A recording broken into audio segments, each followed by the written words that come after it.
दोस्त, कैसे हैं आप लोग। आज हम लोग बात करेंगे उत्तर प्रदेश टीजीटी और पीजीटी का वेतन कितना मिलेगा। क्योंकि आपको जानकारी है कि जो हमारे अभ्यर्थी हैं इनको अप्रैल में पेपर होना है उत्तर प्रदेश टीजीटी और पीजीटी का। तो जब आप ज्वाइनिंग करेंगे, क्योंकि अभी संभावित बताया जा रहा है कि आपको नवंबर दिसंबर तक 2025 में ज्वाइनिंग आपको होगी, तो उस कंडीशन में आपका सैलरी कितना मिलेगा, इसी खास बात पर चर्चाएँ होंगी। रही बात कि केंद्र में अभी यूपीएस लागू होने जा रहा है 1 अप्रैल 2025 को, तो इसका नियम क्या रहेगा, इसमें कितना आपको कटेगा, इस बात पर भी चर्चा होंगी। रही बात कि बिल्कुल पाई पाई हम लोग बात करेंगे। अगर वीडियो पर नए हैं तो इसको शेयर करिए, सब्सक्राइब जरूर करिए। सबसे पहले हम लोग 9 से 10 के बात कर लेते हैं, यानी टीजीटी के बारे में। उससे पहले एक और जो है कि बेसिक जानकारी समझ लेते हैं कि आपका वेतन एक वर्ष में 3 बार बढ़ेगा। पहला एक बेसिक बढ़ता है, एक वर्ष में एक बार इंक्रीमेंट लगता है, तो इसमें बेसिक में बढ़ता है। क्योंकि अभी बेसिक रहेगा आपका 44,900, और जब एक वर्ष में ये 3% बढ़ेगा तो ये बेसिक जब बढ़ता है तो बेसिक के आधार पर आपका डीए एचआरए तमाम जो है जितना अलाउंस होते हैं वो बढ़ते हैं। और उसके बाद डीए की बात करते हैं तो डीए आपका एक वर्ष में 2 बार बढ़ता है, एक बार जनवरी में और जुलाई में। सब मिला करके आपका एक वर्ष में 3 बार वेतन बढ़ेगा। यहाँ तक आप समझ गए। तो आपका बेसिक रहेगा शुरुआती दौर में 44,900, और उसके बाद अभी डीए की बात करते हैं तो केंद्र में चल रहा है 53%, अभी जनवरी में संभावित 3% लगना है। और उसके बाद आप समझ सकते हैं कि अगर जुलाई में भी लगता है 3 से 4%, तो हम जो है कि संभावित 60% जोड़ रहे हैं। जब आपका ज्वाइनिंग होगा उस कंडीशन में 60% डीए हो सकता है, कम भी हो सकता है, ज़्यादा भी हो सकता है, लेकिन हम समझने के लिए 60% जोड़े हैं। तो 44,900 पे अगर 60% डीए जोड़ेंगे तो ये हो जाएगा 26,940। एचआरए की बात करते हैं तो उत्तर प्रदेश में जो हमारे गार्जियन टीचर हैं इनको एचआरए जगह जगह के हिसाब से मिलता है। रही बात कि अगर आप साधारण से क्षेत्र में हैं, जैसे ग्रामीण क्षेत्र में, तो आपको एचआरए मिलेगा 1840 रुपया, जो हमारे 9 से 10 के टीचर होंगे यानी टीजीटी का। तो इनको साधारण क्षेत्र में 1840, अगर जो है कि अगर अच्छा कहीं सिटी में है तो आपको 2760 मिलेगा, और नहीं तो अगर वीआईपी कहीं सिटी में है तो 55 से 20 मिलेगा। लेकिन साधारण शब्द में हम समझ रहे हैं क्योंकि ये 2760 रुपया हम इसमें जोड़े हैं। रही बात कि आपको कम भी मिल सकता है, ज़्यादा मिल सकता है, और नहीं तो अगर 2760 मिलेगा तो आप जोड़ सकते हैं। तो ये सब पैसा जोड़ने के बाद ग्रास सैलरी हो जाएगा 74,600। यहाँ तक समझ गए। ग्रास सैलरी हो जाएगा 74,600। इस पर कटेगा भी, क्या कटेगा, जो भी हम लोग बात किए एनपीएस और यूपीएस।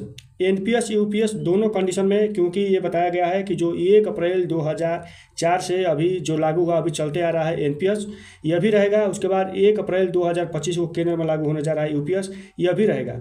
दोनों रहेगा तो आपके इच्छा को निर्भर करता है कि आप किस में रहेंगे, क्योंकि दोनों कंडीशन में आपका डीए प्लस बेसिक का 10% कटेगा। कैसे कटेगा हम लोग समझ लेते हैं।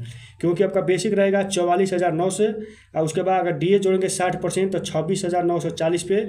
अगर ये दोनों पैसा जोड़ने के बाद ये हो जाएगा 71,840 पे। अगर 10% निकालेंगे तो आपका पैसा कट जाएगा कितना, 7184 रुपया। ये आपका पैसा कटेगा 7184। अगर आप एनपीएस में रहेंगे तो एनपीएस में सरकार आपको देगी 14%, ये देगी, ये भी देगी आपका बेसिक प्लस डीए का 14% सरकार आपके एनपीएस खाता में देगी, तो ये देगी 10,057 रुपया। ये आपका 7184 रुपया ये इसमें जमा हो जाएगा। तो हर एक महीना आपके एनपीएस खाता में जमा होगा 17,241 रुपये। समझ गए। 17,241 रुपये हर एक माह आपके अकाउंट में जमा होंगे एनपीएस खाता में, यानी सरकार का 14%, आपका ये 10%। जब ये पैसा जब पूरे जमा हो जाएगा, जब आप रिटायर होंगे तो उस कंडीशन में आपको 60% मिल जाएगा एनपीएस के तहत, और 40% सरकार अपने पास रखेगी। जितना उसका महीने का ब्याज होगा वो आपको पेंशन के रूप में मिलेगा। यहाँ तक समझ गए। रही बात कि अब जो 1 अप्रैल 2025 को लागू होने जा रहा है केंद्र में यूपीएस, तो आपको जानकारी है कि जब केंद्र में लागू होगा तो राज्य में लागू हो जाएगा। तो इसमें सरकार, अगर इसमें आप रहेंगे तो सरकार इसमें देगी 18.5%, यानी आपका बेसिक प्लस डीए का 18.5%, तो ये देगी 13,290 रुपया। समझ गए। अब प्लस ये आपका 10% 7184 रुपया, तो ये हो जाएगा 20,474 रुपया। ये आपके एनपीएस खाता में हर एक महीना जमा होगा। अब इसका नियम ये है कि इसमें आपको एनपीएस में आपको 60% मिलेंगे, लेकिन इसमें नहीं मिलेंगे। इसके बदले आपको पेंशन मिलेगा। पेंशन कैसे मिलेगा, क्योंकि जो आपका ये बेसिक है, समझ सकते हैं कि बेसिक हर एक वर्ष बढ़ता है। तो जब आप रिटायरमेंट होंगे तो उस कंडीशन देखा जाएगा कि आपका बेसिक कितना है, उसका 50% आपको एनपीएस के तहत यूपीएस के तहत आपको पेंशन मिलेगा। यहाँ तक समझ गए। क्योंकि ये वीडियो आप देख लीजिए, दूसरा वीडियो देखने की आवश्यकता नहीं पड़ेगा, क्योंकि बिल्कुल एकदम पाई हर एक बात पर हम लोग चर्चाएँ कर रहे हैं। तो यहाँ तक समझ गए। तो रही बात कि अब आती है बात यहाँ कि आपका जो है ग्रास सैलरी है, जो हमारे जो टीजीटी के टीचर बनेंगे यानी 9 10 का, इनका 74,060 ग्रास सैलरी, जिस पे आपका कट गया यूपीएस एनपीएस यानी 7184 रुपया। ये आपके अकाउंट में आएंगे 67,416 रुपया आपके अकाउंट में आएंगे जब आप ज्वाइनिंग करेंगे उस कंडीशन में। रही बात कि 2026 में 8 पे कमीशन लागू होने की बात कही जा रही है, तो अगर उस कंडीशन में जब 8 पे कमीशन लागू होगा तो आपका वेतन 1 लाख प्लस हो जाएगा। लेकिन जो शुरुआती दौर में मिलेगा इसका बात यही है कि 67,416 आपका वेतन मिलेगा, जो हमारे 9 to 10 के टीचर होंगे। समझ गए यहाँ तक। अब बात आती है, हम लोग समझ लेते हैं। अब लोग बात करते हैं पीजीटी, जो हमारे टीचर रहेंगे पीजीटी यानी जो है कि 11-12 के टीचर, इनका बेसिक रहेगा 47,600। वहीं हम लोग जोड़ लिए संभावित 60% दिए, तो ये जोड़ेंगे 47,600 पे, तो ये हो जाएगा 28,500। और वहीं एचआरए की बात करते हैं, जो जगह जगह के हिसाब से मिलता है, जो है कि साधारण से क्षेत्र में 1870, अगर उसे अच्छा कोई अगर सिटी है तो 2810 रुपया, और वीआईपी कहीं सिटी है तो 5620 रुपया। तो हम जोड़े हैं 2810। तो रही बात कि टोटल पैसा जोड़ने के बाद आपका ग्रास सैलरी हो जाएगा 78,970 रुपया। ये हमारे पीजीटी के टीचर होंगे 11-12 के, क्योंकि यहाँ गलती से लिख दिए हैं हम टीजीटी, लेकिन ये पीजीटी के हैं। रही बात कि यहाँ कटेगा भी वहीं एनपीएस यूपीएस आपका बेसिक का प्लस डीए का 10%, यहाँ समझ सकते हैं। तो ये आपका बेसिक रहेगा 47,600, और वे इस पर डीए जोड़ेंगे 60%, तो ये 28,560। और दोनों पैसा जोड़ने के बाद 76,160 पे 10% जोड़ेंगे तो आपका ये कट गया पैसा कितना, 7616 रुपया।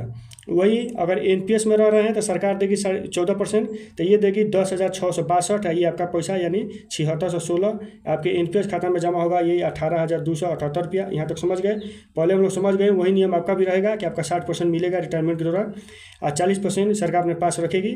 अगर यूपीएस में आप रह रहे हैं तो यूपीएस में सरकार देगी आपका बेसिक प्लस डीए का 18%, ये देगी 14,089 रुपया। ये आपका पैसा ये 7616 रुपया, ये हर एक महीना यानी समझ सकते हैं कि 20,705 रुपया आपके यूपीएस खाता में जमा होगा, और इसके बदले आपको पेंशन मिलेगा। यहाँ तक समझ गए।